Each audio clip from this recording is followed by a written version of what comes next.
Dyma'r myfyrdod ar gyfer Awst yr ail ar 20. Gair o ras i gychwyn. Cynorthwyon i arglwydd i fanteisio ar bob cyfle i fod o wasanaeth i eraill, i dorchu llewis a dilyn dy esiampl di. Amen. Mi ddarllen chydig adnodau lewr cynta Samuel o'r 8 bennod ar 20. Felly dyma Saul yn dweud wrth ei swyddogion, ewch i chwilio am wraig sy'n gallu dewino, i mi fynd ati hi gael ei holi. A dyma'i swyddogion yn ei ateb, mae yna wraig sy'n dewino yn Endor. Felly dyma Saul yn newid ei ddillad a chymryd arno fod yn rhywun arall. Aeth a 2 ddyn gydag e a mynd i weld y wraig ganol nos. Meddai wrthi, consiria i mi, a galw i fyny y person dwi'n gofyn amdano. Dyma wraig yn ei ateb, ti'n gwybod yn iawn be mae Saul wedi wneud. Mae wedi gyrru pawb sy'n ymhel ag ysbrydion ac yn siarad ar meirw allan o'r wlad. Wyt ti'n ceisio gosod trap i'm lladd i? Ond dyma Saul yn addo ar lw o flaen yr arglwydd, mor sicr a bod yr arglwydd yn fyw. Fe dim byd drwg yn digwydd i ti am wneud hyn. Felly dyma'r wraig yn gofyn iddo, pwy ti eisiau me ei alw i ti? A dyma fe'n ateb, galw Samuel i fyny atai. A dwi'n dewis fel testyn i'r myfyrdod y 7 adnod yn y bennod yna. Yna dywedodd Saul wrth ei weision, ceisiwch i mi wraig o berchen ysbryd dewiniaeth, fel yr elwyf ati, ac yr ymo fyna fa hi. Dyna'r hen gyfeithiad.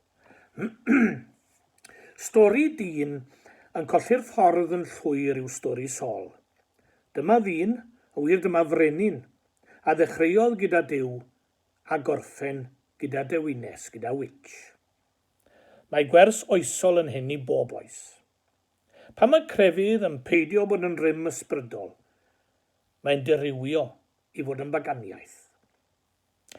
Nid oes dim yn berclach, a defnyddio geiriau'r mynydd na'r hith o grefydd heb ei grym. Bu rywun idog yn pregethu un o sil ar ddameg yr heiwr. Ar ei ffordd gartrio'r cwrdd galwodd heibio un hen wraig oedd yn plygu dros fwrdd yn ei gegin. Beth ych chi'n neud, gofynodd y gweinidog? Roedd Beibl agored ar y bwrdd o flaen yr hen wraig, a dyma'i hateb. O, rhoi dipyn o bridd ar ben yr had roedd eich chi'n sôn amdanynt heno. Ond stori pur wahanol oedd stori Saul.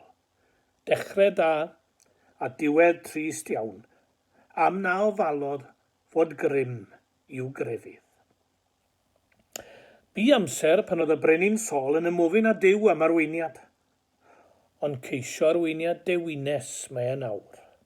A dyma enghraifft o grefydd yn dirywio i baganiaeth noeth. Mae llawer enghraifft o rhywbeth tebyg i'w gael.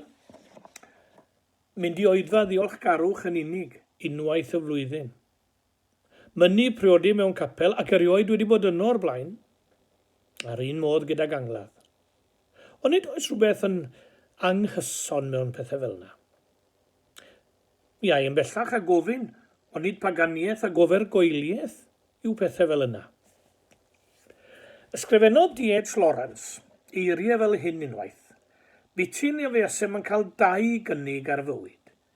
Un i wneud camgymeriadau, a'r ail i elwa arnynt. Yn diwedd dda.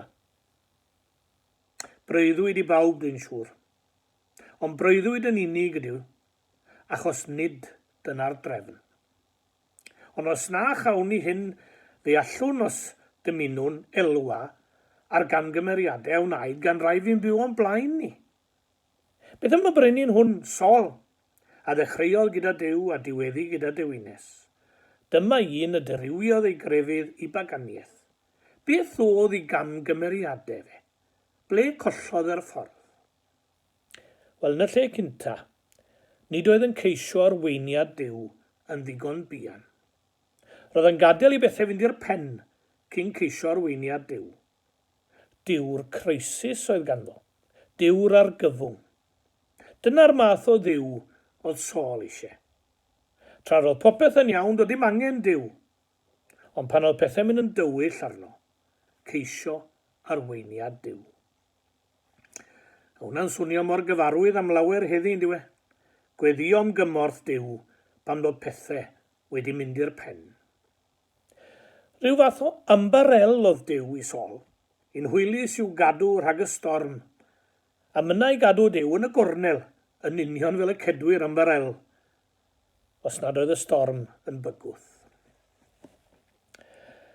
Ond cyn condemnio gormod ar Saul, da i ni gofio fod llawer o hyn yn o'n unne hefyd yn dose. Mae'n dda fod yr hen gapel i'w gael, sy'n rhyfedd iawn hebddo fe. Ie, dipyn yn bell yw e, ond byth yn rhy bell pan fo galw amdano ei briodas neu angladd. Yr un agwedd oedd gan Saul, cofiwch.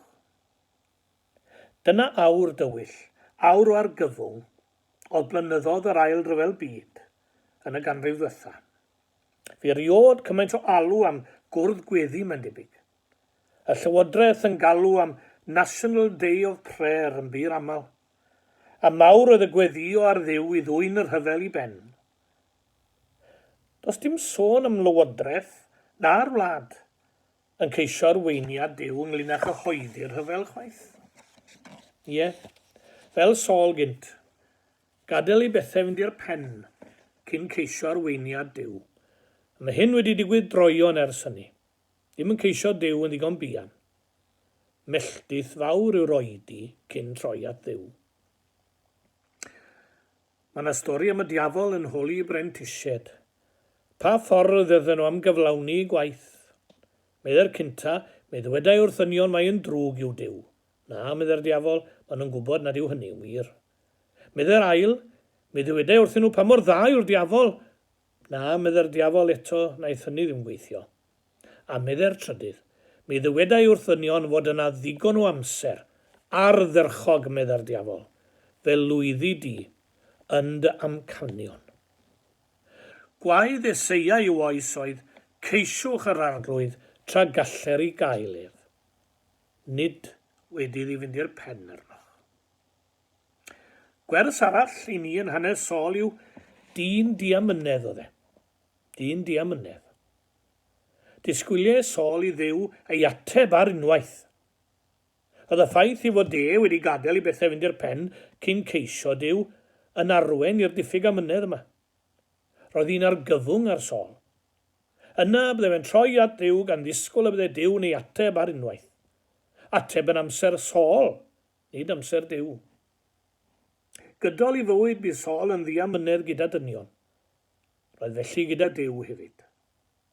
Unwaith eto, rhaid cydnabod fod stori Saul yn hynod o agos at o'n unne.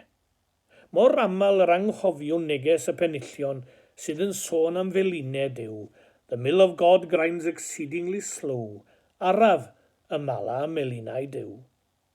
Rhy slow, rhy araf o lawer i Saul ei debyg. Pobl y watch ar calendar i ni, ynddo fe? Dyna'r ddau beth sy'n rhedeg yn bywyd yn gyfan gwbl. Ac mae Duw ambell un mor fychan, fel y tybia fod Duw yn cael ei reoli ganddynt. Does gan Duw ddim watch na chalendar. Sawl gwaith y clywswch i eiriau tebyg i hyn, pam na wnaeth Duw rhywbeth? Amser rhyfel er enghraifft. Ni a greodd rhyfel, ond pan aeth allan o'r control, pam na wna Duw rhywbeth? Mewn trychineb, tebyg i'r chylltra achosion trist fel Aberfan, oedd yn cael ei gofio'n gymharol ddiweddar. Gwanc y perchnogion am elw, profit, yn tipio'r wast yn y lle cynta, bod ffynon yno. A'r NCB yn parhau yn neud yr un peth. Pam na Duw rhywbeth? Yna, oherwydd na ddaw ateb, fel y ceisiau'n twy, dywedodd llawer ar adegau felly, ni di colli'n ffydd, ni di colli'n cred. Y gwir yw, nad oedd ganddynt mor ffydd na'r gred i gychwyn. Rhyw ffydd mewn Duw oedd yn fath o belboi. Dyna oedd gyda nhw. Belboi sy'n ymddangos mewn hotel pan ganwch i'r gloch.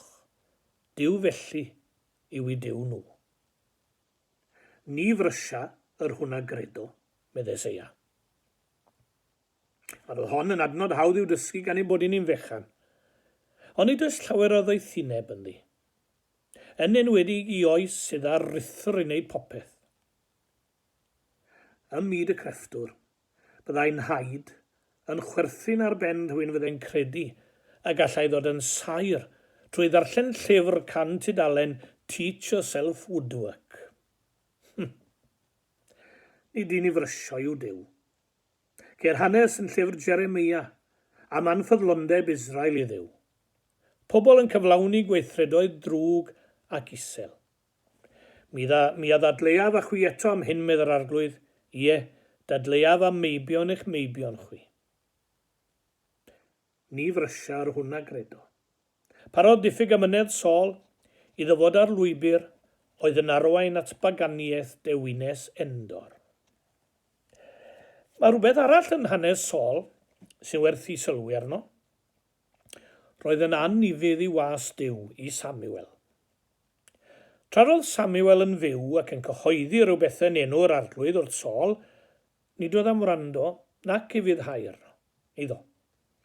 Pan fu farw Samuel yn unig, beth o ddywedau Saul, o am gael Samuel yn ôl I'm harwain. Annifyddhau iddo tra'n fyw, a dyheu am ei arweiniad wedi iddo ei golli. Enghraifft berffaith o wireddu'r hen ddywediad Cymraeg yn ei arch parch yn ei oes croes. A wers yn agwedd Saul yw hyn. Sut y gallwn ddisgwyl cael arweiniad Duw tra na pharchwn I gyfryngau, I brofwydi ei ddydd sanctaidd, ei air, ei di. Tra bod cenhedlaeth yn amhyrchu pethau Duw, mae ar y llethyr I baganiaeth. Beth oedd cynnwys un myfyrdod diweddar, deliwch yr hyn sydd dda, gwarchod a pharchu ein trysorau. Mae'r hen Max Boyce yn dal yn boblogaidd gyda nifer, a llawer yn dal I wynhau I ganeuon hen a newydd. Dwi'n abod Max yn dda, mae e'n fachan hyfryd. Ar un record roedd can ganddo yn dwyn y teitl 10,000 Instant Christians. Cyfansoddodd y gan meddai ar ôl sylwi ar ddau beth. Miloedd ym Mharc yr Arfe yn canu emynau, a capel bychan tu allan i'r cae, a'r arwydd ffordd sel arno. Mae'n manylu am y dyrfa. Emynau'n cael eu canu neu'n fwy cywir meddai hanner eu canu. Hymns only half known. Un neu fwy yn gweiddi ar y dyfarnwr for Christ's sake ref. A'r cytgan bob tro, I wonder what he'll say. Amharchu ti Dduw, emynau ac ie, amharchu mab Duw. Cenhedlaeth ar y sleid, ar y slippery slope at baganiaeth.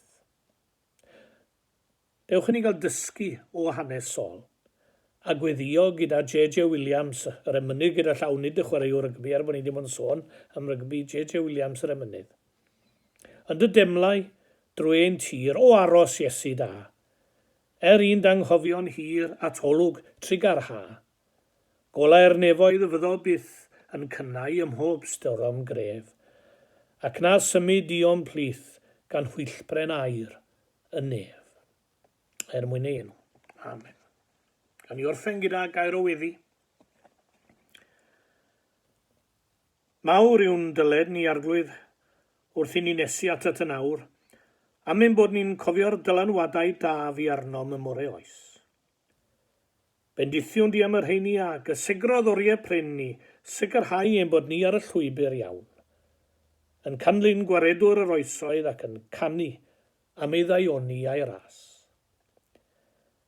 Bydd yn dosturiol wrthym, a mynd I gredu yn rhy aml ym mhethau'r llawr a mynd gyda'r llu.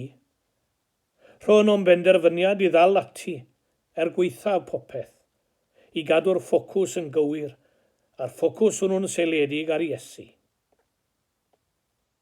Rydym yn byw yn oes y dewisiadau, ond hefyd yn oes y pwysau mawr yr pwysau dychrynllyd. Nid peth hawdd o hyd i'w dewis rhwng y gau a'r gwir. A myned yr ôl llencyn o sair o Nazareth dre. A dilyn Iesu'n gofyn parodrwydd i aberthu, ac efyne tan yr iau, a chael ein gwawdio weithiau. Mae dilyn Iesu hefyd yn golygu ymdrech. Ond y cysur mawr fan yma yw hyn, nad ydym ni'n ceisio canlyn gŵr hyfedd y groes yn ein nerth yn hunain. Derbyniwn y gynhaliaeth sydd ei hangen arno. Yn tasg ni yn y cyfamser yw cadw'n golwg ar Iesu, pen tywysog a pherffeithydd ein ffydd, gweithaf yr hwystre o'n cwmpas. Mwyn ei enw. Amen. Fel y Sul nesaf, sef y 9 o'r 20 o Awst, fe fydd yna oedfa ar Zoom gyda'r parchedig Geraint Mors yn arwen yr oedfa. I Gapel Seion. Na oedfa ym Methesda, a does dim oedfa gyda Nazareth wrth gwrs.